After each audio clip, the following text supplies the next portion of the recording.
No. And I understand what Heather is saying, but then, you know, after I finished her podcast, I saw this and hang on.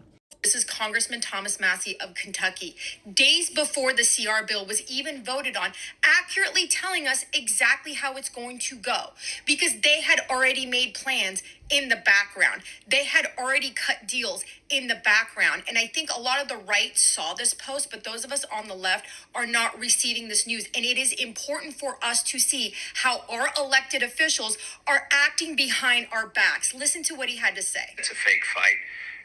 They plan to pass it with all Republicans here in the House. But after we leave town, the Democrats are going to vote for it in the Senate. That's right. They're going to need about 8 Democrat senators to vote for this thing over in the Senate.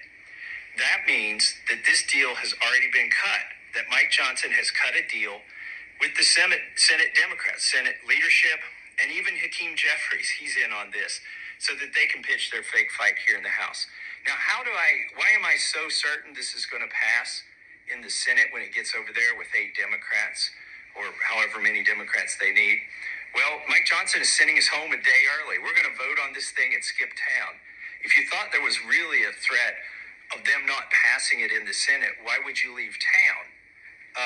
The other thing that's going on is the Democrats have a retreat, an off-site retreat. A retreat. Where they're going to get together and party and have, you know, guest speakers and stuff. And that starts tomorrow and runs through Thursday and Friday. Now, you think they're not going to let this thing pass? What would happen if, let's say, the Freedom Caucus decided to take the conservative stance on this CR and oppose it? Well, they would be about 30 or 40 votes short here in the House, the Republicans would. But Hakeem Jeffries wouldn't be able to pretend, along with Mike Johnson, in this fake fight, that this is a conservative versus liberal battle in the House, and he would just hand over at least 40 Democrats. And once you get to 40 Democrats, it'd probably be a whole lot more Democrats. So that's what's going on. It's all a fake fight.